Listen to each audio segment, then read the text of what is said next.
Welcome to another Longmire Posse podcast edition of Wolf's Den Interviews. Your posse leader, Pamela, has brought us some great people, and today we are very pleased to welcome Mr. A. Martinez. Hey. Yay! Welcome, welcome. We're so thrilled to have you with us. Thank you. It's a pleasure to be here. And the posse, let me tell you, I always put up a request for questions in case posse members want me to ask anything in particular. Yeah. I'm always surprised how many questions I get, but without a doubt, you got more questions than I think any other interview that I've requested questions of. Really? So people are excited to hear from you. So thank you again. Yeah. Well, that's very cool. I'm happy to be have been asked to do it, Pamela. Thank you. And one of the questions they actually asked us is, because of course I called you Mr. A. Martinez, do you like to be called A? Is that how you like to be addressed? Yeah, I was the third Adolfo.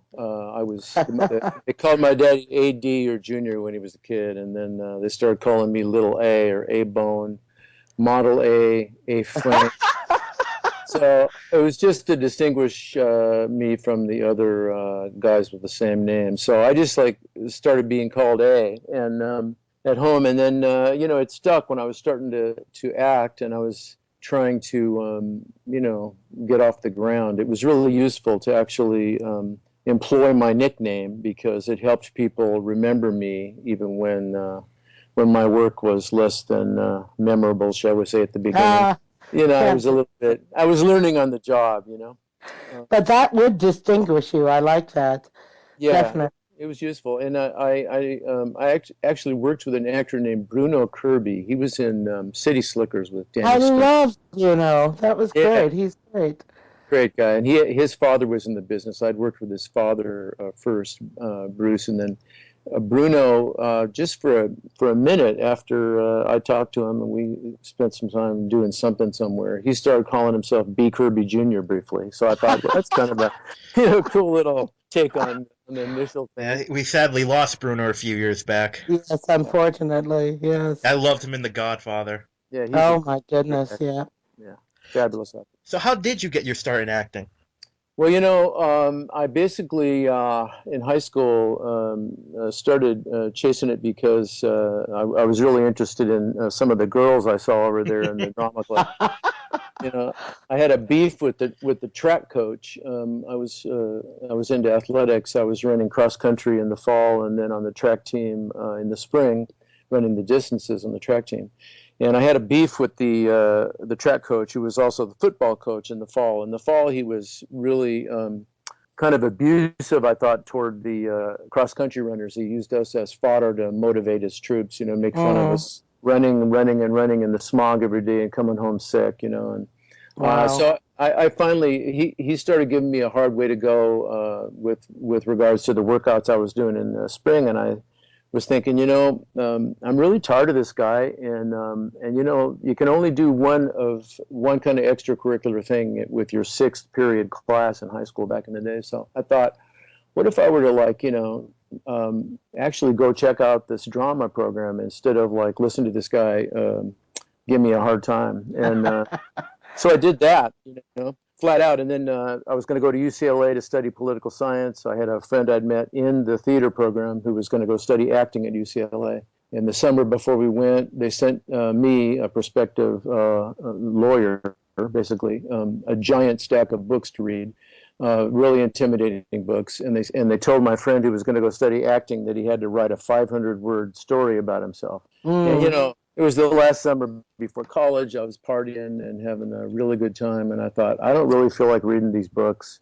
And, and so I switched over to theater arts at the very last minute at UCLA. And when I went there in the summer of in the fall of '66, and it was just a really good fortune on my part. It was based on a decision that was not for any noble reason, but it worked out beautifully, obviously. That's an amazing story, A. If you think about it, thank goodness you made that last minute decision to avoid all of that odious book reading. Because what a career. What a Yeah. career you've had. It's amazing. And speaking of which, you have guest starred in some of TV's really most classic shows. Are there any experience that stands out or is more memorable than another? Well, I had a really good time doing Castle a couple of years Love ago. that show. It's a great show, and Nathan had done a little time in daytime, which is sort of where I made my bones and really learned how to act finally after 16 years of wandering around. And you know, he and I had noticed each other when he was doing daytime, and then of course he did he did that Firefly thing, and he was, you know, I was paying attention to him, and so great to see him get Castle. But he had held me in high regard when I was doing Santa Barbara, and when I showed up to do Castle, he had basically sweet talked everybody into thinking that I was the best thing since sliced bread. And I just remember walking onto the set and being greeted with all these people who were so thrilled to meet me, and I was thinking, what is this based on? And then I realized that Nathan had been talking me up to them in the days before I appeared. And, you know, even all these years down the road, it makes you feel good to be welcomed like that. You know, the warmth of the new people. You're walking in, you're the new kid in the new culture, and when people embrace you so enthusiastically, it makes it easier to do your best work. So I thought that was an extraordinary experience. You know, he was such a yeah. That is wonderful. Now, I wasn't sure if I was going to bring this, but I saw it so recently I got to. You actually got to do an episode of Columbo with Peter Falk and Ricardo Montalban. What was that like?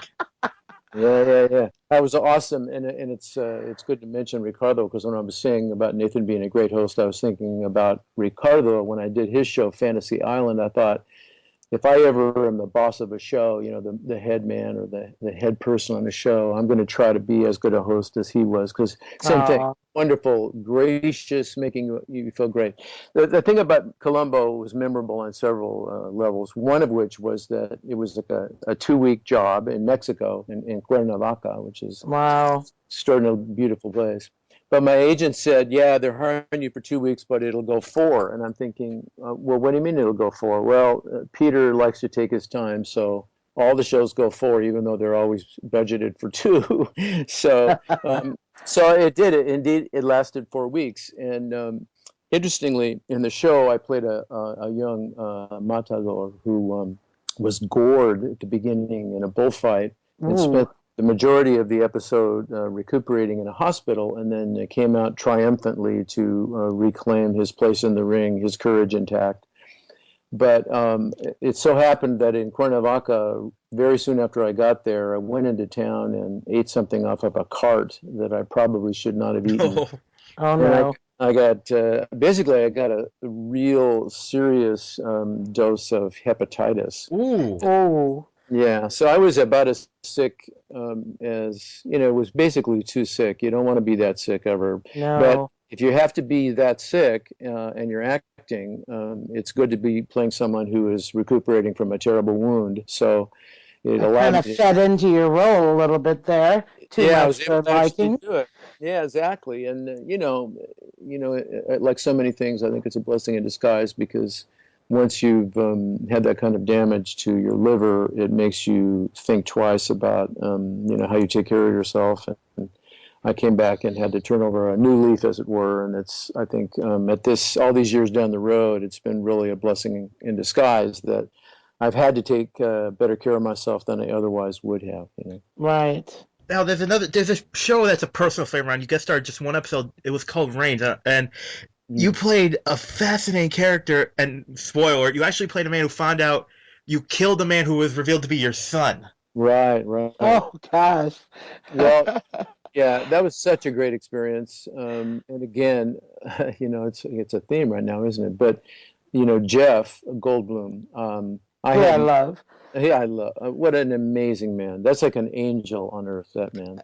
I've heard that too. Yeah, you meet a few of them. Sinbad was one too. But Jeff, I'm having to do the scene where where it's revealed that the man I killed is actually my son, who was coming to look for me and make amends, that I hadn't seen since he was a baby. And so this scene, we're shooting it over the course of 2.5 hours in a little house in Venice, California, on the canals there. And being the method actor I am, I crawled into that particular horrible space Mm. and held it, so that when it would be time to do another shot, I would not have to go looking for it. I just got into that space and stayed there, and I was in fairly.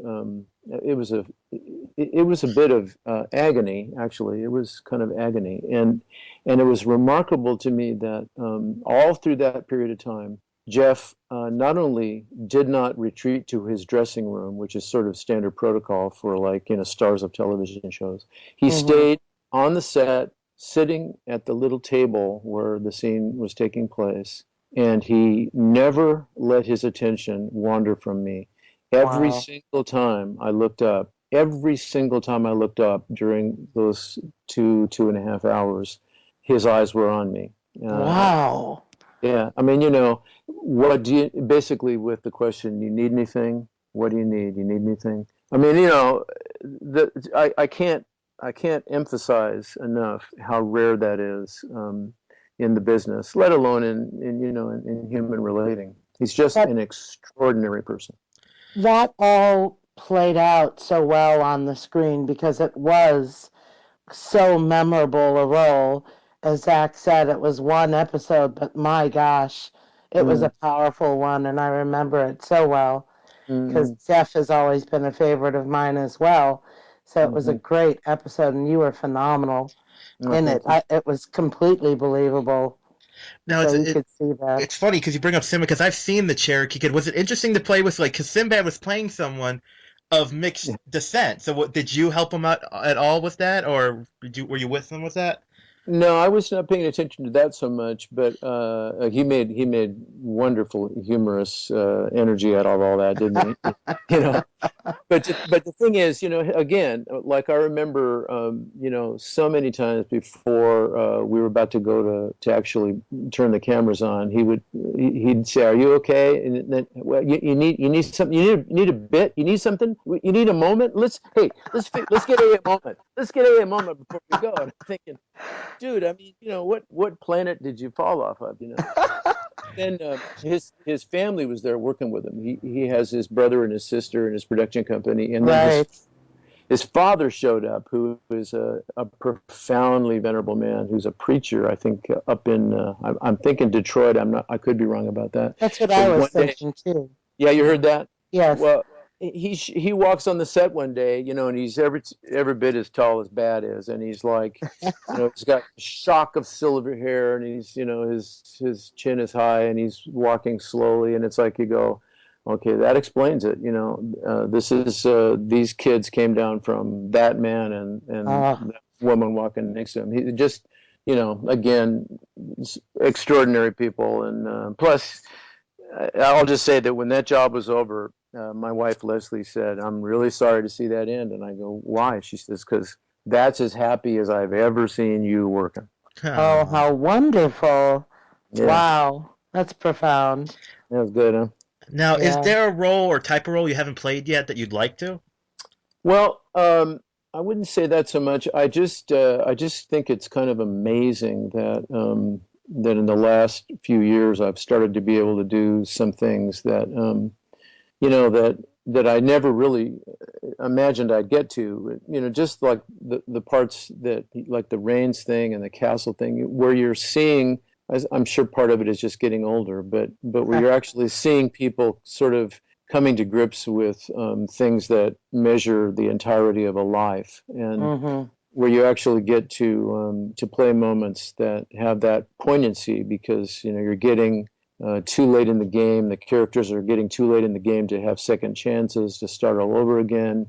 If there's a failing, it's got profound implications, and Mm. those are the kind of things as an actor that you crave. I didn't even realize what a blessing it would be to get to that point and still be working. When I was younger, I never really conjured it, but I just feel really fortunate to be getting stuff that's more like that. And of course, really a crowning moment on the journey. I mean, I hope I don't die next week or anything, but Shh. but Quiet. Jacob, mm, Jacob is like, I don't know, when you look back over the entirety of it, I'm in my 47th year, and I've done an awful lot of characters, and this is pretty much, he's right there at the very peak of things that offer opportunity to go places that, most characters don't begin to scratch the surfaces of like what that guy's about. So I'm sort of I have that sense right now that I'm probably playing uh, as good a character as I'll ever get. Oh, Now, that's great. you speak of Nighthorse, he's such a complex character. Mm.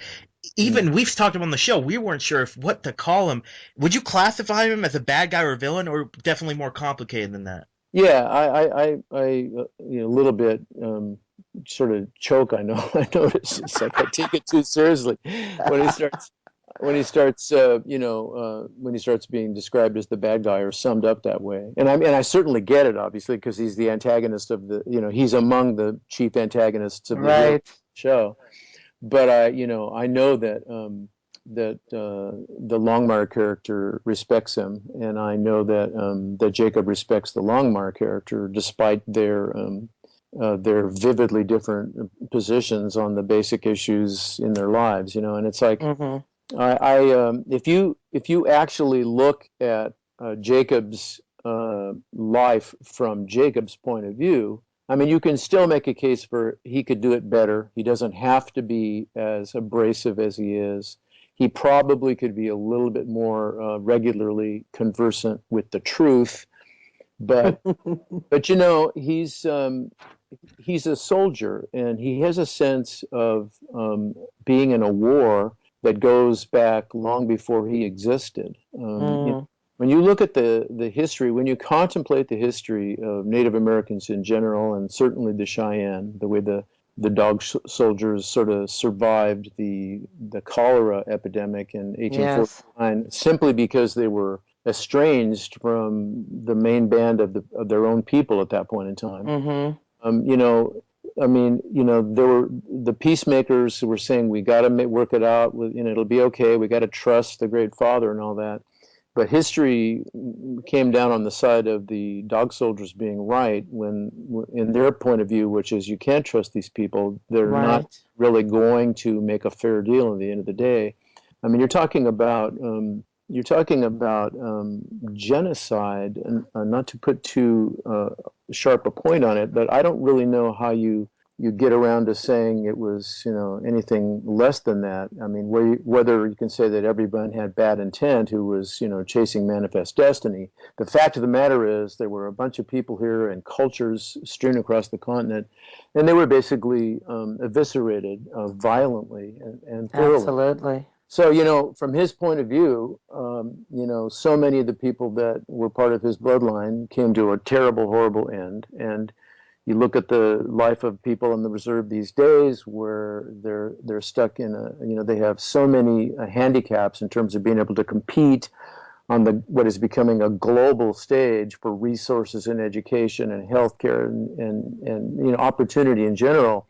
And you kind of go, what are these people to do? And, I wish there were, obviously, there's a lot of solutions, but building a casino is not the worst one from the point of view of, certain people who want to do that. You can say it's true. Well, it's, he's in it for his own well-being, and I'm sure there's an element of that.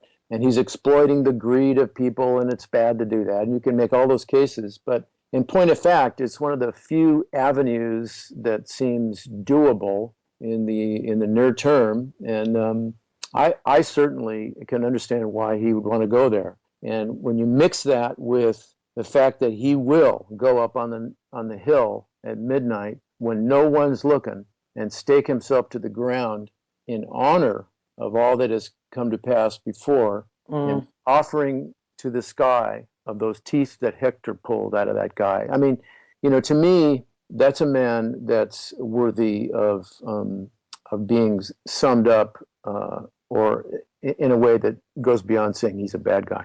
Right.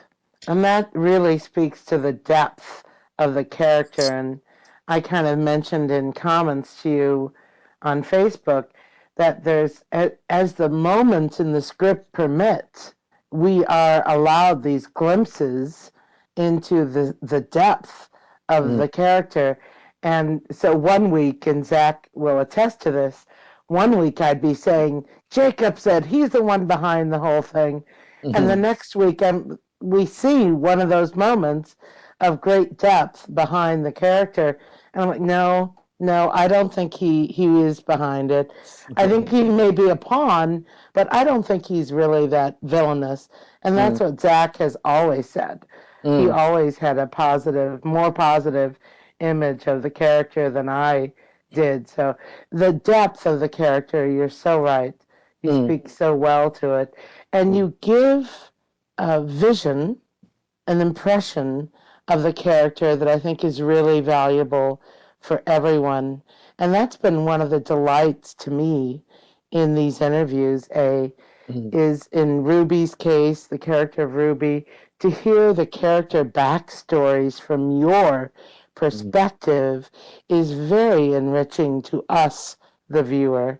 Yeah, and I got to say, I'm so grateful that Craig Johnson decided to imagine all this, and then Uh, and yeah, then you look at the way that Hunt, Baldwin, and Coveney have picked it up. It's just astonishing to me. I mean, I'm not a I'm not a I don't watch the most television in the world, but there's not a character on the show that doesn't feel like a recognizable human to me. And absolutely. it's like everybody has a dark side as well as a measure of virtue. I think what the Yes. stuff that Bailey has gone through this season playing Branch, I mean, there are just moments where you kind of, I was noticing that some people were saying, I want the old guy back, I want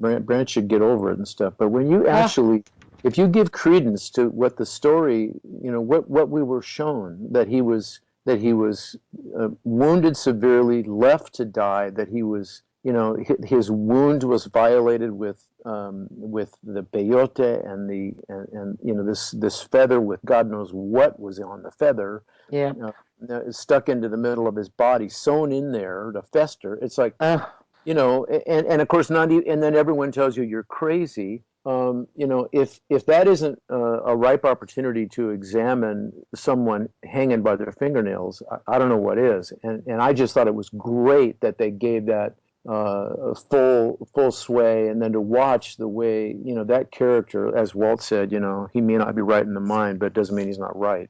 exactly. It's just brilliant writing, and I love I watching it. agree. That's one of the best aspects of the show. And it starts with the brilliant writing of Craig Johnson, as you say, who gave birth to these characters. And I often liken the television show to the books themselves, in that when I read a Craig Johnson novel, I feel like I'm getting back together with old friends, Mm, because there's a realism and authenticity to the characters that they just seem like such real people.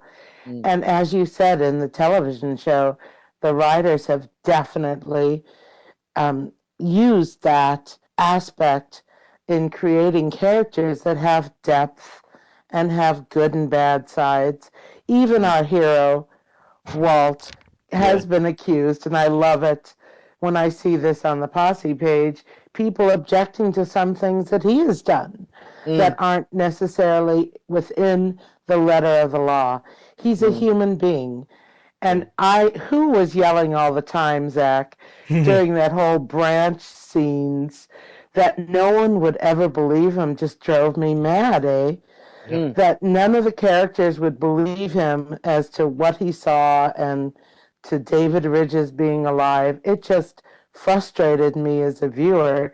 And I'd be on the Posse podcast going, people, come on here. You saw him. Everyone knows he's alive. Believe him.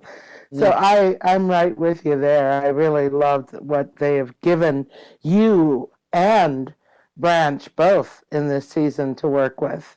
It's mm. been a great, great season. Now, Yeah. hey, with your mixed heritage, you've been called upon to represent many cultures in your roles. With all the hurdles that both Native American and Spanish actors have had to overcome, have you ever faced any prejudice or even a role you wouldn't want to do? Um, yeah, I mean, I've said no to some things. You know, I get sometimes I think because they were so on the nose, kind of cliche. You know, about stereotypes regarding minorities, but you know, it's not. It hasn't been of late. I mean, I really think things are getting better. I think generally the quality of the storytelling in our business has leapt forward. You know, with the exception of the fact that these franchises to kind of take advantage of, you know, summer popcorn energy and all that. But and even that stuff is, you know, at its best has gotten really great too. But I don't really feel like I'm getting singled out for prejudice in terms of the, you know, the writing or stuff like that. But I do think that it's important to say no to things that you understand are promoting a worldview or a way of looking at people that is wrong, that is not true, and is that can be demonstrated to being done for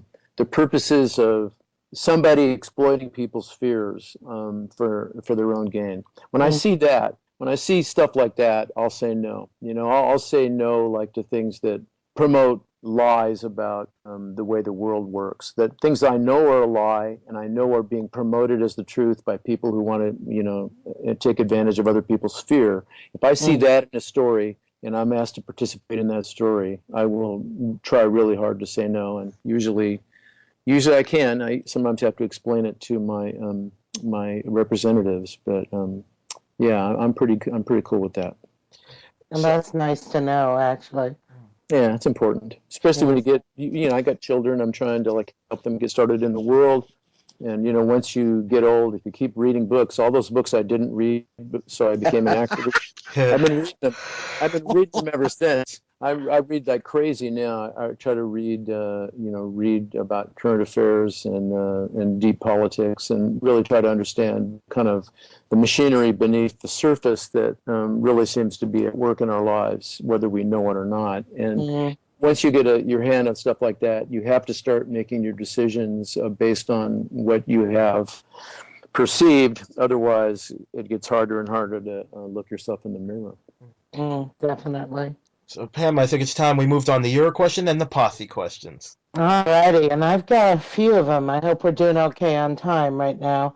Sure. I found it interesting that you were doing semi-pro baseball for a few years. Yeah, yeah. Was that your big dream at the time? Did you want to go to the major leagues? Was that your dream? Well, when I was a little kid, I fell in love with the Dodgers all the way from L.A. before they came from Brooklyn because they beat the Yankees in '55, and you know, and I was Right. like, what the hell? How could you beat the Yankees? I didn't know anything, but I knew that beating the Yankees was profound. So, so I thought that can't happen. And then I remember I come home from school one day. My mom says, "Go look at the paper," and I picked it up. And what? There's nothing there. No, the sports page. And I go and pick it up. LA Times, and it said they're our bums now, and there was a picture of 8 of the Brooklyn Dodgers, like their faces Oh, across the top of the thing. So, you know, I became a big Dodger fan, and you know, with some kind of childhood kind of sense that, oh, well, they must be coming here because they probably are hoping that I'll get to be on the team, or maybe this is a sign or something like that.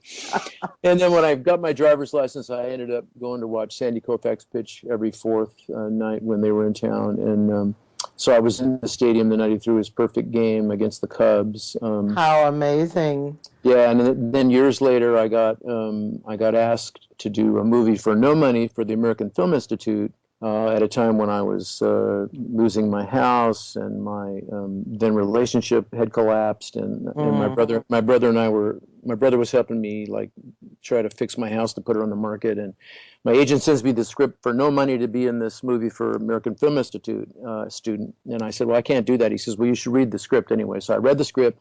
And there's a scene in the movie where my character is riding with his father in his father's pickup truck, and they're describing watching Sandy Koufax pitch.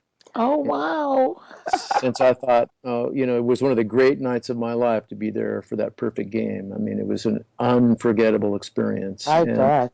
And so I thought, well, I better. I showed it to my brother, and I said, "Look at that! It's no money. It's like a month shooting in San Bernardino, shooting nights." He says, "Well, you have to do that." And on that movie, Exactly.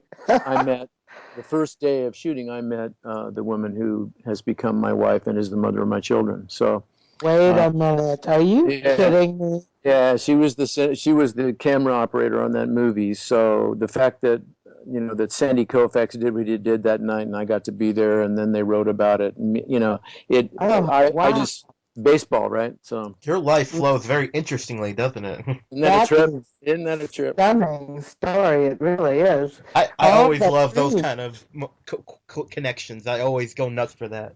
I know. It's like all stuff. that came from that moment in the stadium. Think about that. Your beautiful family, your lovely wife would never have happened if not for that moment that you were there Yeah, you in the never know. stadium. That's cool. Yeah, one thing I've noticed is what you should always, not to continue too long here, Pamela. I know I'm like, I told you I was long-winded, but No, please. I was just thinking the thing that you wanna get to whenever you can. I really think it's a critical thing about your life being a happy life is to try to say yes as many times as you possibly can. It's so many times things come up and it's like, well, I can't do that for this or that reason, or I shouldn't do it for this or that reason. But if you see value somewhere, you should really try to say yes. So I try to say yes. I like that. It's a Mm, nice philosophy to yeah. live by. Also find it interesting that one of your first major film roles was in The Cowboys with John Wayne. And here you are today in a television show whose lead is often described or compared to John Wayne. I Mm, just find that interesting that, you worked with him in your first major role in movies, and now you're with the Aussie equivalent hmm hmm of a modern day John Wayne. Do you view the Longmire character in that way, or do you see similarities or synergies between Walt Longmire and the characters that the Duke has played that the world had come to love? Yeah, it's certainly, it's in the line. It's in that traditional line. There's no doubt. And I also am cognizant of Jim Arness when I watch Rob, Ah, yes. who played Matt Dillon. That was a character that meant a lot to me as well when I was growing up. And I learned so much from Dennis Weaver, that actor who played Chester on that show. I love Dennis Weaver. I loved him. And McLeod, you were Yeah, also a guest in that show once, weren't you? yeah, it was, and I learned how to eat from him that day that I worked with him. The first day I met him, he changed my life actually. But I got to say, the thing about Rob, I mean, where to begin? He wasn't. The story goes that he was like he was not supposed to get this part, right? There were people with bigger names in TV that were in line, and Right. somehow they couldn't quite, he kept making the cut, and then it come time to put something on film, and he basically blew the competition out of the water. And the thing that I mean, he makes it look so easy. It's just like he's just it's the rhythm. It's just chill, and even when he gets pissed, it's like he keeps it kind of in the pocket till it just pops out. But the thing is, when it comes to actually accessing his pain and being willing to be vulnerable and to like let his gentle side show, he does it without hesitation and with such Mm. grace. I remember the when I was doing the dog soldier episode is the first time we really got to do anything, and I was in his face barking at him, just barking at him, and he was in character defending himself, and then there was a moment where he got it, where Walt got that Jacob was probably telling the truth about these kids that were being taken out of their families' homes because it was Ugh. economically advantageous. This Ugh. is a real thing. I know people from 3 different states that have personal experience along these lines. So it's I a know, it's real thing. horrifying to think It's of. horrible. But I'm doing the scene. I'm barking at him, and we're at the 18 inches apart, and I clocked the moment where he went, oh, he's not lying about this. Mm. And the emotions came welling up in him within seconds. It was just, he didn't. It wasn't a big thing. You couldn't see it from across the room, but I'm standing there right face to face with him, and I can see his whole physical system shift into another kind of chemical soup. It's just, he's brilliant, and He's masterful at that craft. he's masterful at the craft, and he is utterly without artifice. He is the least diva star of a show of anyone I've ever been around in my life. So a lot of what happens on that show that makes it possible for everybody to excel the way they do is simply about the fact that he is how he is. I think I'd pay money to see him act like a diva. Bring me my water bottle. I get the impression that he doesn't have that in him. No, somehow. It's just not in him. He's a paisan boy. He's folk. He's just folk. And what an amazing career you have had. As I look back at the IMDb of your life, it just stuns me how much work. You are the consummate professional, without a doubt. You have to be the most professional on the Longmire set. You've had such a long and storied career. And I have it under good authority, by the way, that the same casting agent that cast you in Longmire is actually the one who also cast you in Pow Wow Highway. This is true. I think that's amazing. Talk about people to whom you owe a profound debt. That would be the example right there.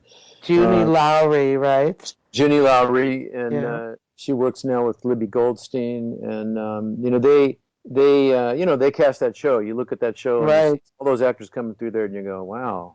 It is stunning. Amazing actor playing that part. Wow, look at that actor playing that part, and look at that woman they got to do that. And she's she just has a certain sensibility that matches up to this kind of storytelling that's just marvelous. And I feel so fortunate, and I know I'm not alone. There's, actors get together and talk, and you get a sense of whose room you love walking into, and sometimes who you go in thinking you got to wear your armor. And it's just extraordinary to be able to go in there with her. To your earlier point, Pamela, I just think that there is so much professionalism on the show. I think, it's a thought that actually has gone into my mind a couple of times over the course of the time I've been there watching Lou Diamond. Because, he has a consistency in what he delivers. It's like my imagination says, this is an editor's dream, because this guy knows exactly what he wants to get out of the scene. Right. And he gives it to you so consistently. It's so real. It's so true. It's so been well planned. And the rhythm of it will cut like magic. And, it's he's just brilliant. I mean, I got to say, as long as I have been doing it, I still think I was sort of given a pass for quite a while. I really think that for quite a few years, I was pretty hit or miss in terms of whether I would really be successful in my work.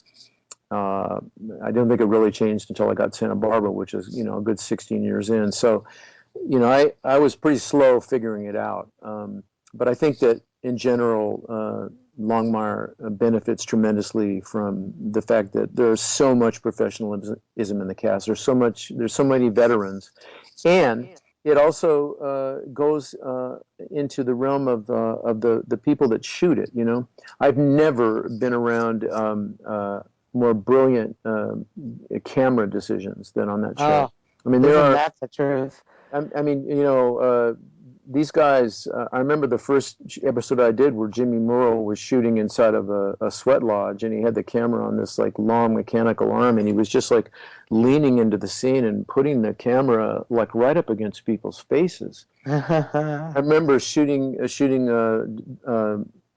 scene in the construction site at midnight with Branch, where Longmire went off on him the first time, because he'd moved some remains. He'd cheated on, doing a trick on Branch's dad.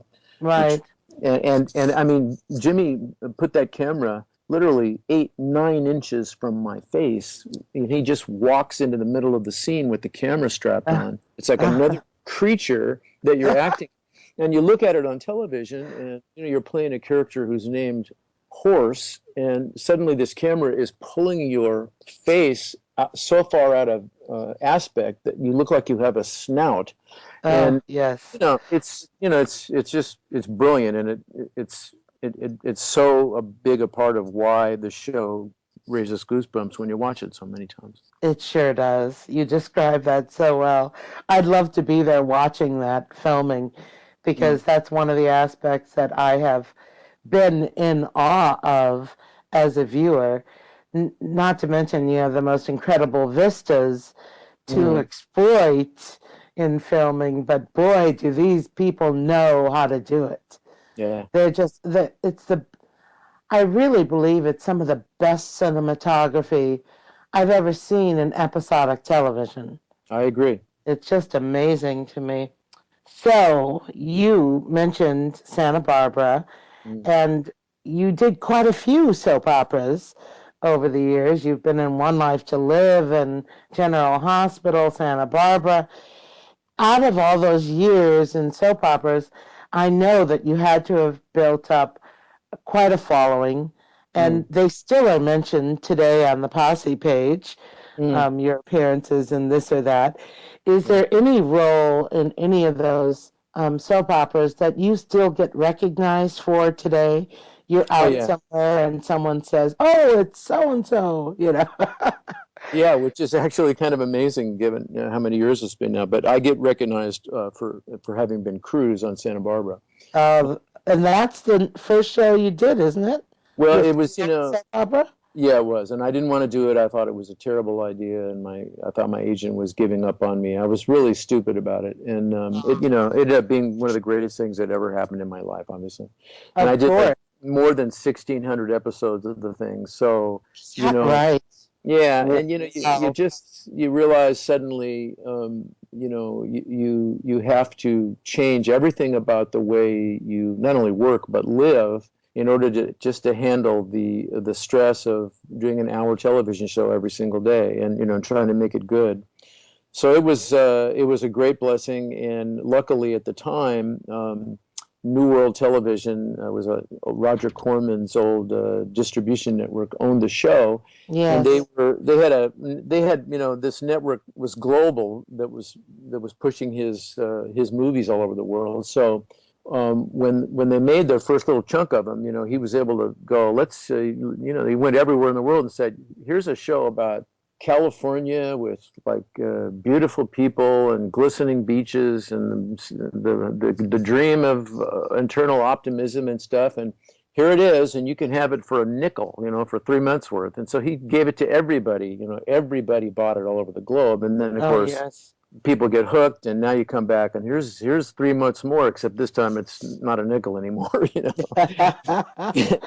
And I mean, it was showing.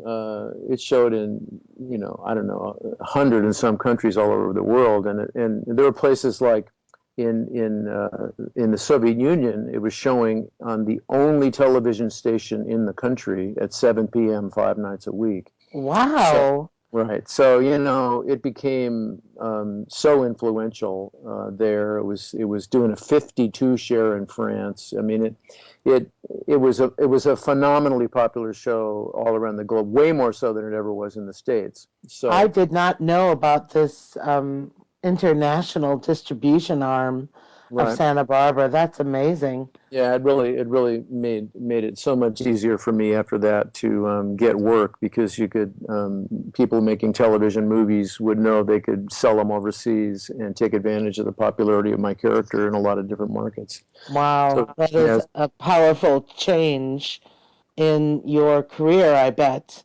And then yeah, credibility after that. I got to work with Marcy Walker.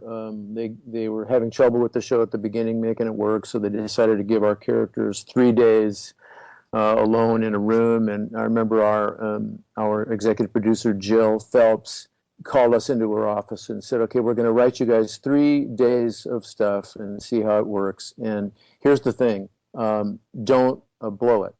Make it work." There's going to be 3 different directors. They're going to want to do this and that. There's going to be 3 different people writing the scripts.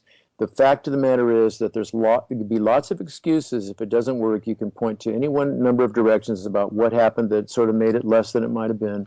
But if you're smart, you will make sure that these are 3 great days for your characters. So it's on you.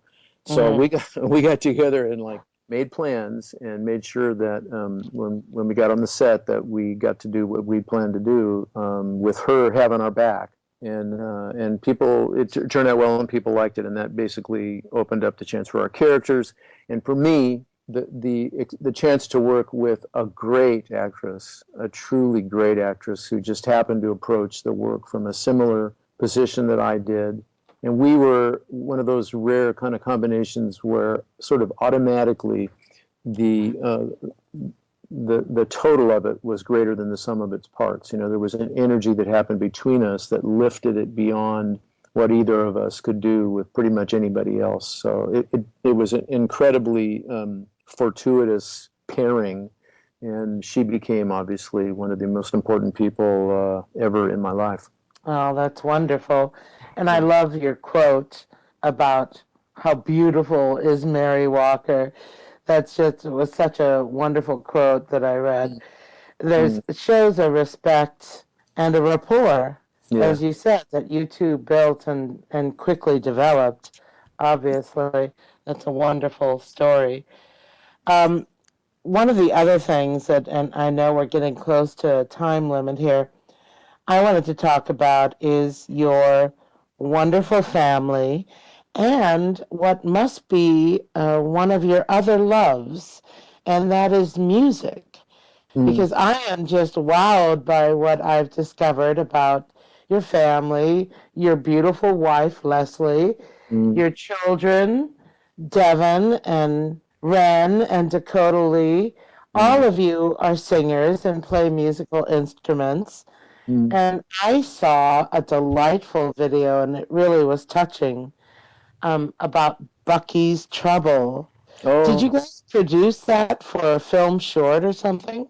no, actually, gosh, it's so interesting you saw that, Pamela. I thought it was like a family project because I thought it would be the last summer that the kids would be around. Oh, People were starting to like launch, and so I thought we needed to do something to kind of like just have a memento of the last summer we had together.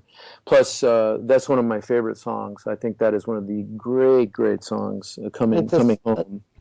by Uh, Indigo Girls, right? yeah, Indigo Girls. Yeah, Yes. it's just come on home. It's just one of those songs that. So I thought this would be a chance to do something. So we actually just kind of grabbed it over the course of whenever we had an extra hour, I'd make everybody sit around the table and do another scene and stuff, and just to sort of like hold on to something. But of course, what it also did was sort of let me actually see what it would be like to direct and Mm-hmm. just to give the kids a little experience. Ends Well, up they that were all wonderful in it, eh? They oh, really were very genuine. They were great. yeah, thank you, Pamela. I got to say, when you use your family to help you audition, which I do, you sort of get a sense, because you got to practice your audition scene before you go there, and Right. you start to realize after a while, especially if you're kind of coaching them, if you need them to do something different, in off camera for you, you kind of coach them, and then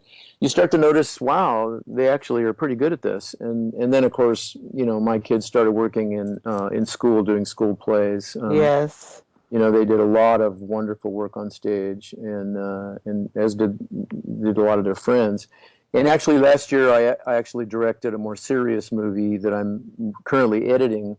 It's a short that is even possibly going to be like a pilot for a full-length feature that I wrote about 3.5 years ago. And which is titled? It's called Before Your Eyes. Okay. And we're going to have a screening actually on the last day of the month. For God willing, I can actually finish editing it. But all of my family's in it, and I'm in it, and a lot of my actor friends that I've known for many years, and a lot of my children's friends who I've watched grow up. Watched them on stage growing up, and musicians and actors, they're friends of theirs. So I was able to write this movie with very specific people in mind. They're all, I think anybody who is willing to stand on stage in the light and open their mouth is brave. Yes. And so I have a lot of respect for people that do it, and I've loved watching these young people grow up and grow into their power and get bigger and stronger and more willing to take risks as they've gotten older, and getting to actually write for them and direct them and shoot them and have it seeming like it's going to turn out really well is big time joy in my life. I bet. Yeah. And what do you expect or anticipate the distribution of the short to be? Are we going to have a chance to see it? I certainly hope so. At the very least, it'll be video on demand or DVD or something somewhere in the marketplace at some point in time. Good. The reason it happened actually is that the big movie that I wanted to direct, my manager said, okay, you want to direct this? You've never directed. You want to cast your family? They've never been in a movie. You have your friends, no one knows who they are. And because you wouldn't take my advice and cut down the cast, there's too many characters to shoot it quick, so it's going to cost you a lot of money, and nobody's going to write that check. So I just waited, and he said, unless you were to make like a trailer that was so great that somebody would have to like take a chance. So the trailer idea turned into this short. And, I love it. I can't wait to see it. Thank you, Pamela. Sounds very interesting, and especially because of how you tailor-made it for your family and, as you said, their friends. I bet it's a delightful thing to watch. I can't wait to see it. Yeah. Now, I have one last question before I launch, if we have time, into some viewer questions. I wondered, if you weren't able to act, is there another profession that you would prefer to be in or could see yourself in? Well, I can't even imagine. I mean, I was going to train for law school when I started. That was my original intention. So instead, you did LA Law. Yeah, right. That's right. Yeah. I'm not a lawyer, but I played one on TV. Yes. Yeah.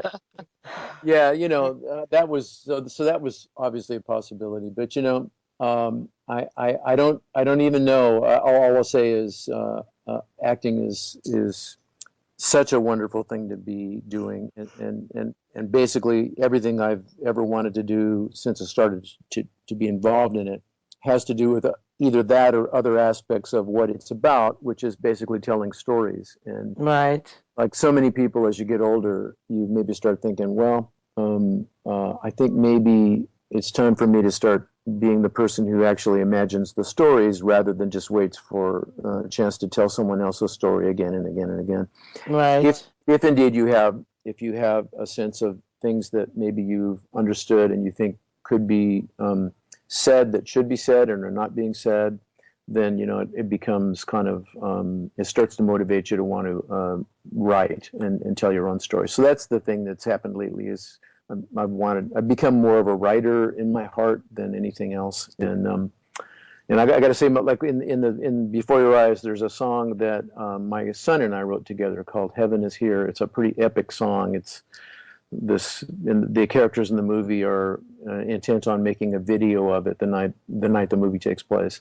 And the idea to actually be able to write with your child and actually have that person who you watched kind of just start to explore the skill as a writer, having gotten so deep into their own journey that they can bring stuff to that process that you yourself, despite all the years like I've been doing it, the stuff that I couldn't even imagine, my son could just go, oh yeah, let's try this and go there. And this moment, let's go there, right?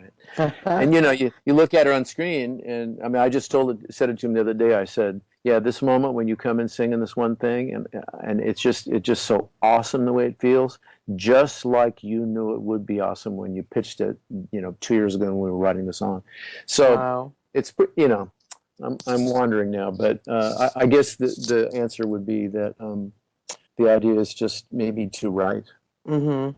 Yeah. Well, it's kind of interesting that your life's experiences are probably contributing to your desire to write because you've absorbed so much.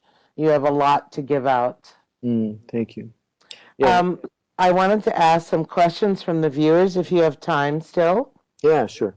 Sue Jochens wonders how, and this really plays well into what we've been talking about, how have you been able to achieve balance and peace in a career that is frantic and wrought with uncertainty? Well, I got lucky when I met my wife. Oh, That's just the simple fact of the matter. I got lucky when I met her, and she said yes when I said, "What do you say that we, try to make a long run out of this?" And she literally kept the tent up when the storms were at their worst, and when I was in the greatest danger of coming undone. She basically stood and would not allow it to come undone. And wow. so basically, at the end of the day, it's about that. Having your best friend at your side through a journey that's now 32 years and counting, and basically having her be steadfast even when things get really tough, as they do in this kind of a career. Right. Inevitably, there's Whatever. always those horrible moments and times. Right. And that really, she's that woman behind the great actor.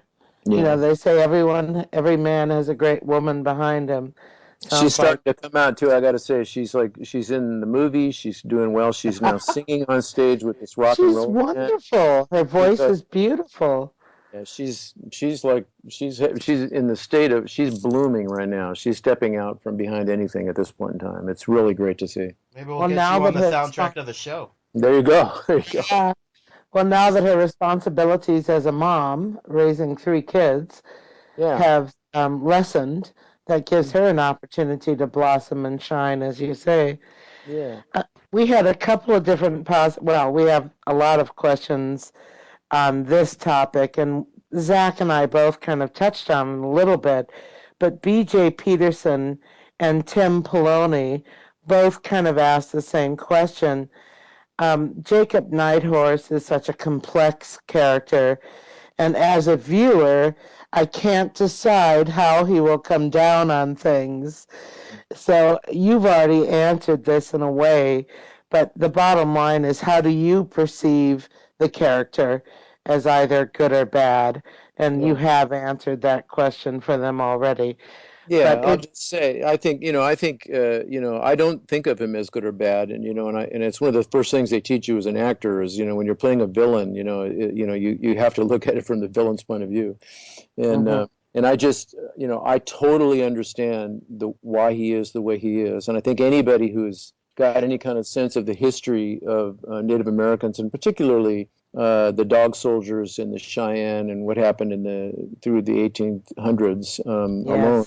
yes, There's even talk that there's dog soldiers lurking about now. I've So, heard that. Yeah, I've read that.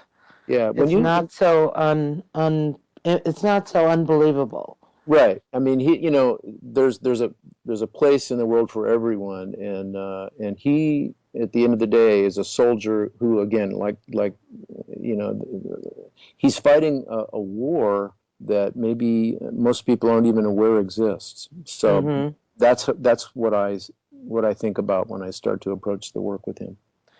So this leads to Denise Robinson's question. She commented that your range is incredible, from leading man to villainous businessman, comedic foil. She loved you in The Cherokee Kid, who didn't?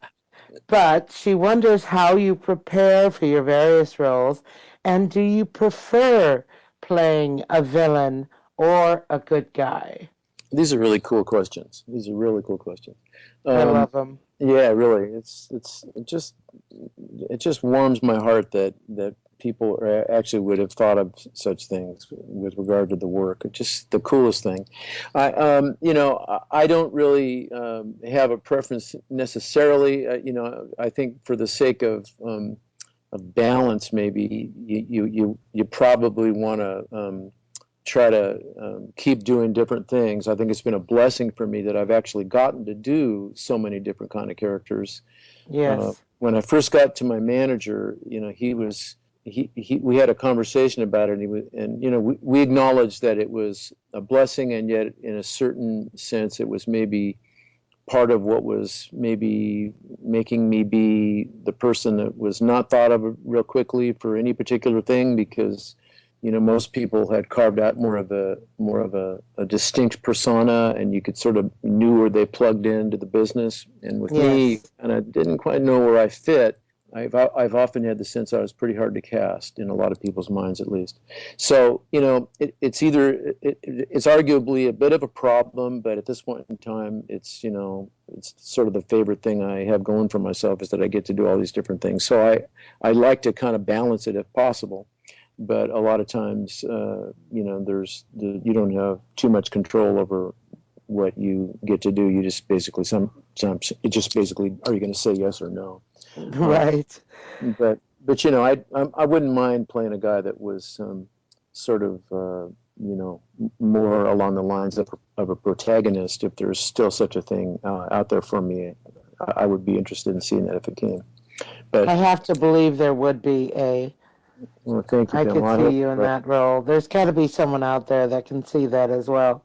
right. And if not, maybe you'll be writing yourself that role.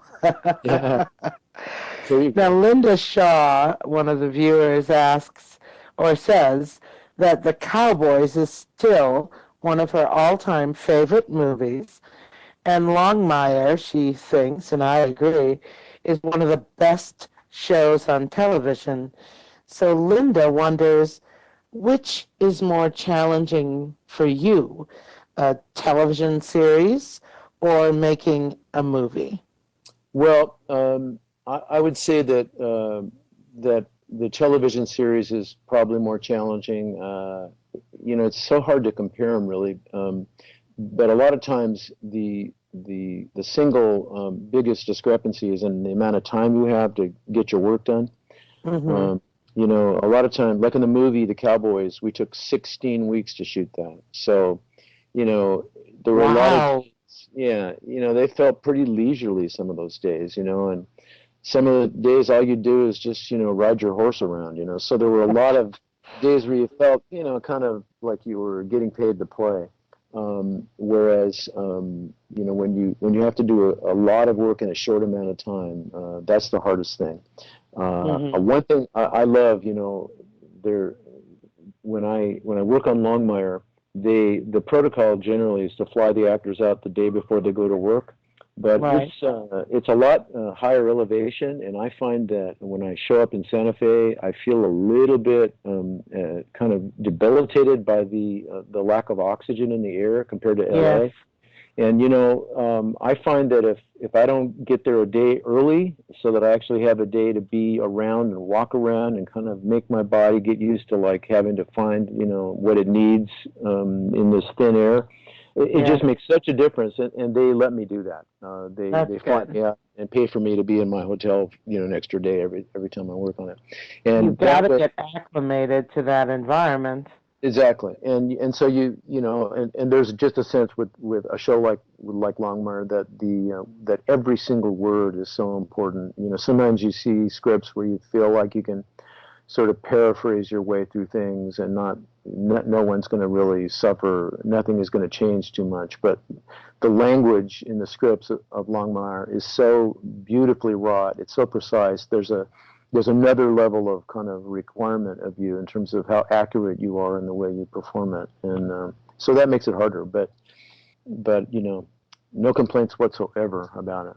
Maybe more rewarding in a way because Yeah, of that extra effort yeah. that it requires. So one last question, if I can borrow more minutes from you, Sure. and probably the most asked question, of course, was what was it like to work with John Wayne? Well, you know, it was great. It was unforgettable. I told the story. He was my father's favorite actor. You know, Oh, we saw everything that he did.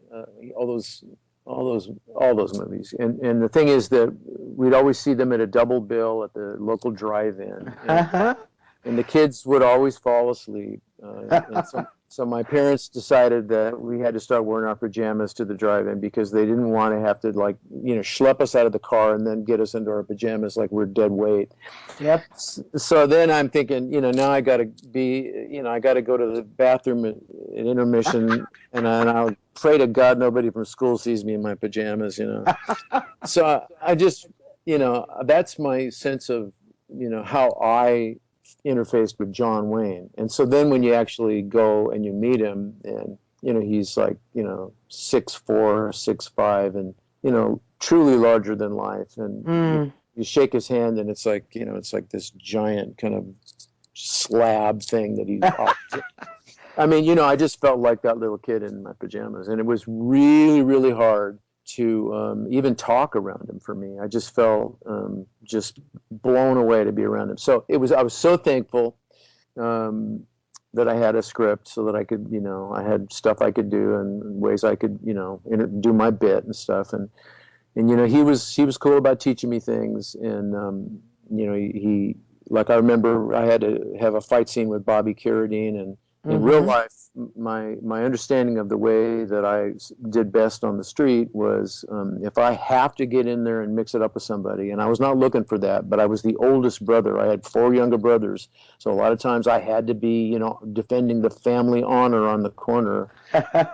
You know, my thing was I'm gonna get in and get out as quick as I can. You know, I'm gonna get in and get out. I'm gonna be quick. And John Wayne said, "Nah, you're really not. This is terrible. Your fighting technique is terrible." And I go, "Well," he goes, "No, you got to sell this. You got to pull this punch back here from center field. You got to, like, this big giant long looping thing so we can see it."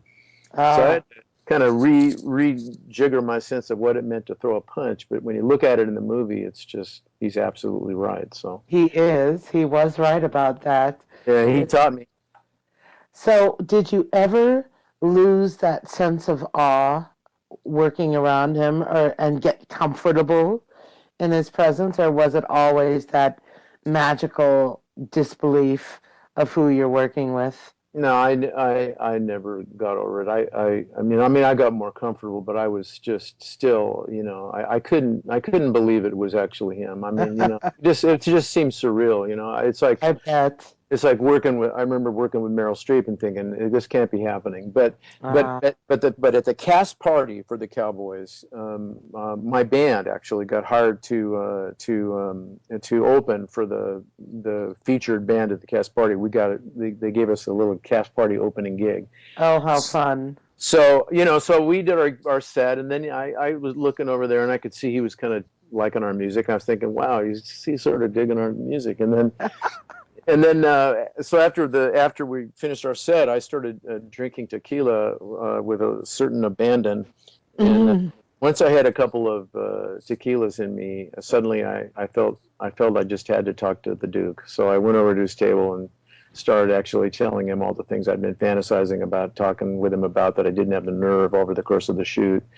And it's the same stuff that everybody probably has ever told him. How great he is, and what in this movie and that movie, and oh my God, and I couldn't believe the way you did that thing with Maureen O'Hara, and all these things. And he just, he heard me out. He was cool and stuff, and so that was. I finally got over it when I had the courage of tequila in me. Oh boy.